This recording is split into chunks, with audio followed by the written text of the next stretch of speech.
Let me rewind. I just moved into a quiet little cul-de-sac outside of Richmond, Virginia. Beautiful homes, lots of retirees, perfectly trimmed lawns, American flags, and about a dozen little no parking signs that seem to multiply by the week.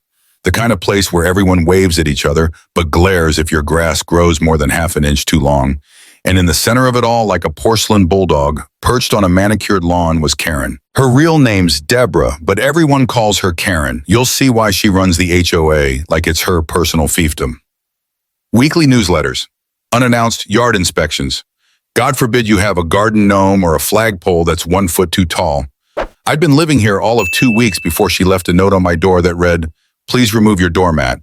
It does not align with the HOA's aesthetic integrity standards." My doormat said welcome-ish. Apparently that was too offensive for her taste. But you see, I'm not just some clueless new neighbor. I'm a 26-year veteran with the city police department. I've spent my career breaking up real disturbances, drug houses, domestic abuse calls, armed robbery scenes. So forgive me if I don't feel particularly threatened by a woman who reports mailbox colors. Still, I played nice. I smiled, waved, nodded through her petty complaints. I even replaced the doormat with a plain black one. I figured she'd lose interest. She didn't. Instead, she doubled down, complained that my American flag wasn't at the approved pole angle, that my trash bins weren't returned to the garage within 25 minutes of collection.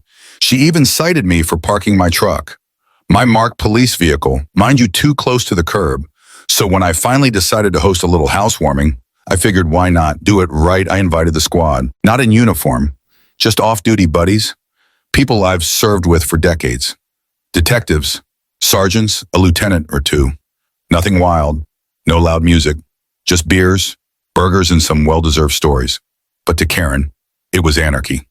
Not 2 hours into the gathering, I saw her standing at the edge of her property with her phone out, squinting at my house like she was spotting a terrorist cell. And then it happened. Lights, sirens. A cruiser pulls up and out, steps a young officer I trained myself 6 years ago. He takes one look at me, standing in my driveway holding a plate of ribs, then glances at the crowd of retired cops behind me, some already pulling out their badges for fun, and says, we got a noise complaint. But this seems fine. Karen comes marching over, clipboard in hand, acting like she's leading a citizen's arrest. She waves at the officer like she's the sheriff herself. "I demand you cite this man," she snapped. "He's hosting a large unapproved gathering in violation of HOA code. 17.4 subsection B. There are over 10 vehicles and they're on my street." I nearly choked on a pickle. The officer kept a straight face, barely. My buddy Mike, a former SWAT team sergeant, leaned over and whispered, "I swear to God, if she asks me for ID, I'm going to read her Miranda rights." We let her huff and puff and quote HOA bylaws like she was reciting the Constitution. The officer took her statement, thanked her politely, and walked back to his cruiser, where he laughed for 5 full minutes before driving off. Karen stormed home humiliated. But here's the thing, she didn't stop there. No, she escalated. That's when the real story begins. Because what Karen didn't know was that every time she pushed, she was getting closer to a line she really didn't want to cross. See, I hadn't even played my hand yet. Most people move into HOA neighborhoods because they want peace order and maybe someone to yell at the teenagers for playing music too loud. I moved in because the house was a good deal. The area was safe, and frankly, I was tired of living out of a duffel bag. 26 years in law enforcement changes your definition of quiet. Give me a lawn to mow a porch swing and the occasional raccoon in the trash, I'll call that paradise. But Karen wasn't about peace. Karen was about control. I first met her while I was still unpacking. She came strutting up my driveway like she owned the asphalt. White visor clipboard in one hand, a laminated HOA pamphlet in the other, color-coded tabs. And all, "Hi there. You must be the new homeowner. I'm Deborah, but everyone around here just calls me Karen." Ha ha. No one laughed, not even her. I told her my name, extended a hand. She gave it the kind of shake you give someone holding a raw fish. Then she got right to it. "Just a few things to note. Your trash bins must be stored out of sight at all times. We don't allow political signs of any kind. And your driveway, you'll need to pressure wash that before the end of the month," section 12.2 of the HOA guidelines. She didn't even ask if I'd settled in or how long the moving truck would be there, just right into the demands like she was auditioning for a dictatorship. At first, I brushed it off. I've dealt with far worse personalities under far worse circumstances. A little HOA posturing wasn't going to ruin my retirement plans. Then came the citations. Week 1 grass, height exceeds HOA maximum by 1.5 inches. Week 2 flag display violates height. Regulation must be 6 feet or under. Week 3, vehicle parked too far forward in driveway extends beyond approved boundary. Mind you, my truck, a department-issued F-150 with a badge on the side, and everything was legally parked. But that didn't stop Karen from snapping a picture and emailing the entire HOA board, which, as it turns out, was just her and 2 other people she had wrapped around her perfectly manicured pinky finger. I looked up the HOA rules. They were real but vaguely written, open to interpretation. And Karen, she was the interpreter, the judge, jury, and sidewalk fashion police all in one. The final straw came with the mailbox incident. Apparently, my standard-issue black mailbox installed by the builder just 6 years ago didn't match the community aesthetic. She sent me a warning letter, the $70 fine, and a catalog of approved HOA-compliant models I could purchase from her cousin's hardware store. That's when I realized something. This wasn't just petty, this was a scam. So I started paying attention. Quietly, carefully, turns out I wasn't the only one she targeted. There was George across the street, a retired Navy medic who got fined $200 for painting his shutters blue instead of eggshell and beige. And Nancy, the widow next door, who had been harassed over a tiny hummingbird feeder attracting wildlife. Even the Sanchez family, good folks. Hardworking, got penalized for their teenage son playing guitar on the porch after approved quiet hours. Karen used the HOA rules like weapons. And anyone who pushed back, she buried them in paperwork threats and neighbor gossip. I thought about going to the board, but she was the board. I considered hiring a lawyer, but figured I'd try diplomacy first. I invited Karen over for coffee, just her and me. She came clipboard in hand, already rehearsing her next demand. I didn't argue, I didn't raise my voice, I just asked her, "Why are you doing this?" She blinked, taken aback, then smirked. "Because someone has to maintain standards around here. We don't want just anyone thinking they can move in and do as they please." There it was, the real Karen. Not a public servant, not a volunteer helping the community, but a power-hungry control freak with a taste for pettiness and a mean streak masked by passive-aggressive newsletters. So I decided to document everything. Every letter, every inspection, every fine photo and HOA notice. I gathered testimonies from neighbors, pulled up public records, and even found out that Karen had appointed herself president after changing the HOA voting schedule last year. When most homeowners were out of town for Labor Day weekend, manipulation, check. Conflict of interest, you bet. Abuse of power. Let's just say my folder was getting thick, then came the housewarming. After weeks of citations and threats, I needed something to lift my spirits. Nothing wild. Just old friends, burgers, and maybe a few lawn chairs under the string lights. I notified the HOA out of courtesy, not because I needed permission. Karen responded with a warning. Gatherings must not exceed 10 persons or disrupt community tranquility. HOA code 17.4. Accept that code. It applied to clubhouse rentals. Not private homes, I replied politely. She replied with a passive-aggressive email CC'd to legal, so I thought, fine. If you're going to treat this like a crime scene, I'll give you a house full of law enforcement. I invite a few more folks from the force, off-duty casual. No uniforms, just people who knew what actual law looked like. You already know what happened next. Karen called 911, not realizing she'd basically summoned a family reunion of off-duty cops. But this was just the beginning. Because after that embarrassment, Karen didn't back off. She retaliated. Harder, meaner. She tried to motion for a special rule banning gatherings exceeding 6 unrelated persons. She dug into my property records looking for violations. She even sent a letter to the department alleging inappropriate behavior by an officer. That one didn't go far. The captain framed it and put it in the break room. But it told me one thing clearly. Karen wasn't going to stop until someone made her. So I got to work. Late nights, calls with lawyers, meetings with neighbors. I started organizing because if Karen wanted to play politics, well, I'd spent my career learning how to build a case. You ever watch a person dig their own grave and keep digging like they think there's treasure at the bottom? That was Karen. After the housewarming fiasco where she called 911 on a backyard BBQ full of off-duty cops, any normal person would have felt at least a flicker of embarrassment, a hint of shame. Maybe baked a pie, knocked on my door and said, "My bad." Not Karen. She didn't just double down, she brought a backhoe. The next week I got a certified letter in the mail, certified, as if I'd committed a federal crime. Inside a formal notice from the HOA citing me for unauthorized event hosting and community disturbance, along with a $500 fine and the threat of legal action. If I didn't cease all further gatherings without board pre-approval, I'd never seen the word egregious used so many times in one paragraph. Of course, none of it held water. The HOA's own bylaws didn't say a thing about private gatherings in your own home, unless you were operating a nightclub or sacrificing goats on the front lawn. But facts didn't matter to Karen.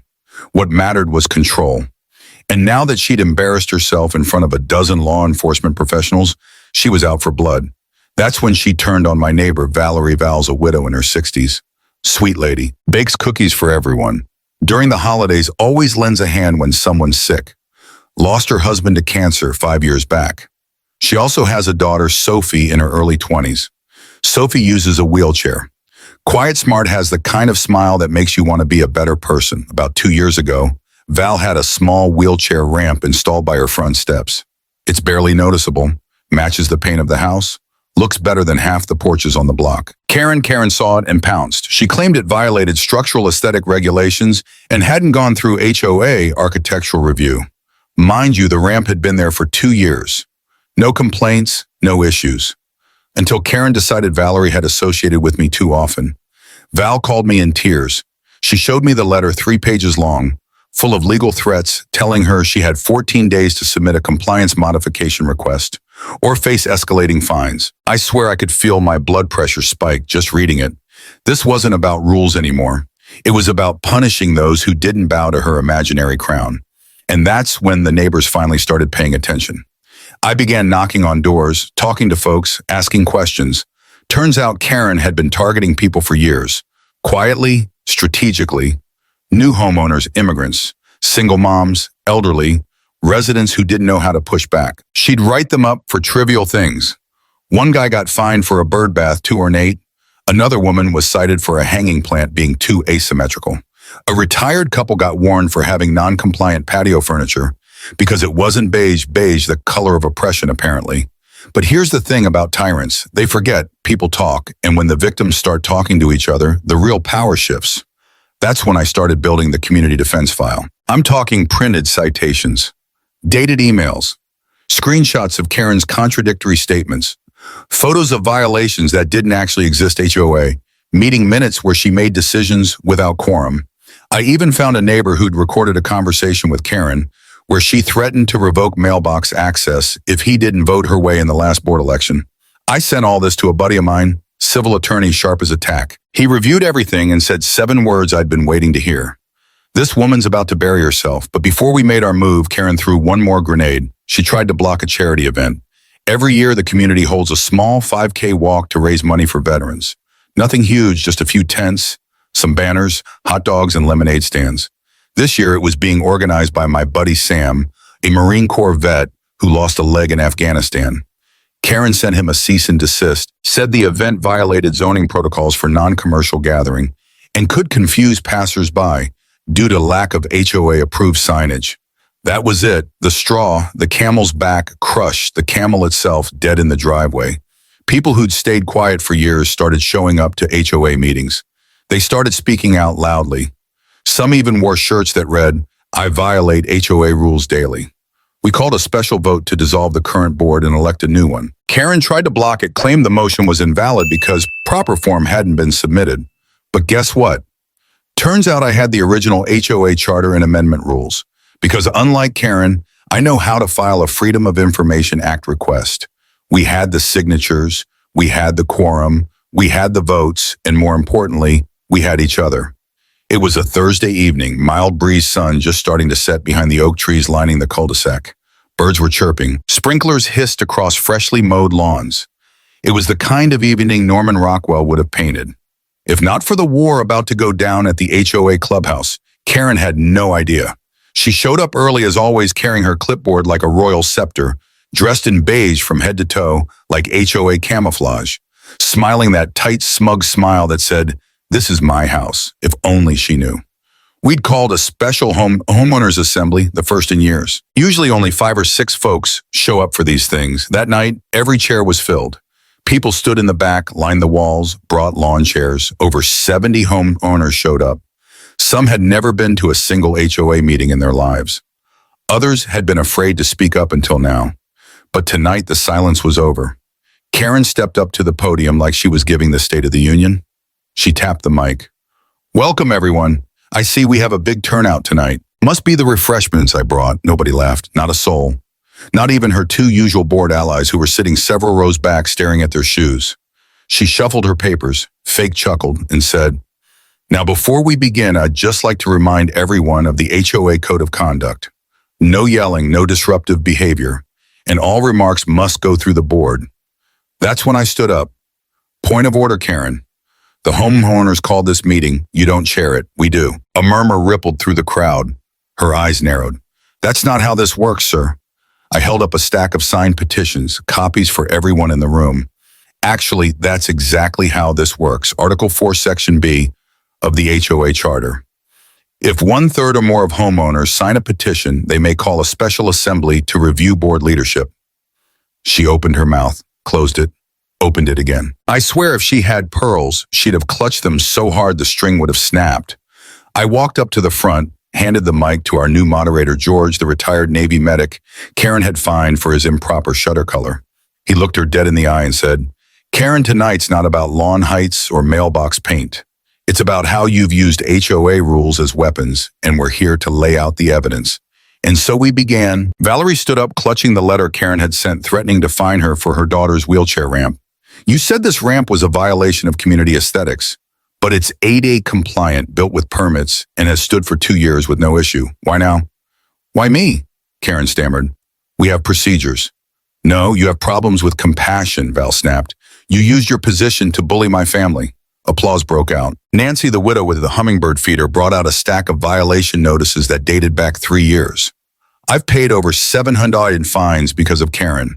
Every single one was for nonsense, flowers too bright, wind chimes too noisy, and yet she never fined her friends for their inflatable Christmas displays or basketball hoops in the driveway." She held up photos. Same infractions, no fines. The room buzzed with whispers. Some neighbors looked downright sick. Then I stepped up again with the smoking gun. The projector turned on. I displayed emails where Karen unilaterally changed meeting dates without notice, meeting minutes. She never published a copy of the board election from last year, where she'd moved the voting period to the Wednesday before Labor Day, when half the neighborhood was traveling. She manipulated quorum rules, appointed herself president, silenced dissenting members. That's not leadership. That's a power grab. Karen tried to interrupt, waving her clipboard. "You're taking things out of context," so I played the audio clip. Neighbor had recorded her during a backyard BBQ last spring, Karen wineglass in hand, saying, "The board is whatever I say it is. If they don't like it, they can move." Silence, you could hear a pin drop, then the vote. We'd already collected enough signatures to demand a full election to replace the board. But first, a formal vote of no confidence. Valerie called it, George seconded. Hands went up across the room. Fast, decisive. When we counted 68 homeowners in favor of removing Karen, 3 against Karen sat down. Red-faced, shaking, her clipboard lay flat on the table, useless. She tried to speak one last time. "You'll regret this. You don't know how hard I worked, how much I did for this place." George cut her off. "You did it for yourself, Karen, not for this community. And now this community has taken it back." After the meeting, folks stayed to talk, hug, even laugh. Valerie cried. Sophie high-fived me with her pink-splashed wheelchair gloves. George brought out a flask, Navy tradition, he said, and passed it around. The power that had hovered over us like a storm cloud was gone. Karen resigned the next day, tried to claim it was for her health. Her remaining allies quietly stepped down within a week. We formed a temporary leadership group made up of volunteers, real neighbors who wanted real solutions, not surveillance. The new board rewrote several of the more weaponized bylaws and installed a review process so no one person could ever hold that much power again. The ramp stayed, the hummingbird feeder stayed, so did the wind chimes, the blue shutters, and the 2 colorful flower beds. And me. I stayed too. Let me tell you something about power. When it's used to control, it breaks things. Not just rules or routines, but people. By the time Karen left, she didn't just leave behind a folder full of citations and a plastic HOA nameplate. She left a neighborhood divided, neighbors distrusting one another, friendships frayed in a community spirit that had been buried under years of petty regulations. But here's the thing about decent people: we rebuild. The morning after the vote, I took a walk around the neighborhood, no clipboard, no agenda, just a cup of coffee in my hand and a mind full of questions. It felt quiet, a good kind of quiet, the kind where kids could ride bikes without being told their helmets were too bright, and folks could sit on their porches without wondering if they were being watched. Old man Don, 3 houses down, waved for the first time in months. Nancy came over with a tin of cookies. Real ones, not those store-bought thank you types. And George, he was already drawing up plans for something we hadn't had in years. A real neighborhood BBQ first order of business for our interim HOA group. Review every citation and fine Karen had handed out in the past 3 years. Some were legit, most were garbage. We shredded over $4,000 in nuisance fines. Everything from improper shade of beige to excessively expressive seasonal decor. We refunded what we could, waived what we couldn't, and issued a formal apology to every home owner who'd been harassed. I'll never forget Valerie's face when we cleared her ramp violation. She hugged me like I just pulled her out of a burning building. One of the trickiest things after Karen left was this: people didn't know who to trust anymore. So we started small, weekly walk and talks. No formal meetings, just neighbors walking the block together. An open suggestion box in front of the clubhouse. No Karen inside to filter ideas anymore. A real community newsletter. Funny, lighthearted, and free of threats about mailbox angles, and we made one big symbolic change. We removed the old HOA violation board from the lobby and replaced it with a community wins wall first post, a picture of Sophie and her wheelchair ramp with a sticky note from Nancy. This is what access looks like. And kindness. Karen's obsession with aesthetics meant that actual maintenance had fallen apart. We discovered a leaky pipe under the clubhouse restroom. No one had repaired in 6 months. Cracked sidewalk tiles she claimed were not urgent, and a broken security light on the back trail that had been ignored despite repeated complaints. Turns out Karen had spent more HOA budget on mailing violation letters than on fixing community infrastructure. So we voted openly, publicly, to allocate funds to real improvements. A new kids' play area, trail lighting upgrades, a gardening grant for elderly homeowners who couldn't afford landscaping help. Funny thing is, once people saw real results, they started showing up more. Volunteering, smiling again. Oh, the BBQ. We held it the first Saturday of spring. Sunny, breezy, perfect. Everyone came out. Veterans, young families, folks who used to pull their blinds whenever someone knocked. Valerie made her famous peach cobbler. George grilled ribs that made grown men tear up. The Sanchez family brought homemade tamales that disappeared in minutes. Even Karen's 2 former allies showed up quietly, sheepishly. No clipboards this time. No one booed. No one barked. We just passed them a plate and said, "You're welcome to stay," because that's how community works. You call out the bad, but you welcome people back when they're ready to change. She moved out about 3 weeks later. Word around the block is she tried to join another HOA, but let's just say her name's been passed around the local real estate agents. She never apologized, never admitted wrongdoing. But sometimes justice isn't a courtroom scene or a dramatic breakdown. Sometimes it's just quiet accountability. She walked away with a bruised ego and an expired title, and we got our neighborhood back. I'd say we came out ahead. Here's the thing. Karen wasn't the enemy because she followed rules. She was the enemy because she used the rules to control people, not to help them. Rules should serve a community, not crush it, and authority. Real authority comes from respect, not fine print, from listening, not lecturing, from serving, not surveilling. Now, when I mow my lawn, yeah, maybe it's a half-inch too tall, but no one's taking pictures. When my flag flutters in the breeze, I don't measure the angle, because no one's measuring mine. And when Valerie wheels Sophie down the sidewalk on a sunny afternoon, no one writes them up, they wave. The last scene I'll leave you with is this. It's sunset. George is in a folding chair sipping sweet tea. Kids are playing tag near the sprinklers. Sophie's laughing as her mom pushes her down the sidewalk past a neighbor who used to fear Karen's wrath. And I'm leaning back in my rocking chair thinking, this is what community was supposed to be all along. No fines, no fear, just people together. You know, if Karen's watching this video, I want to say something.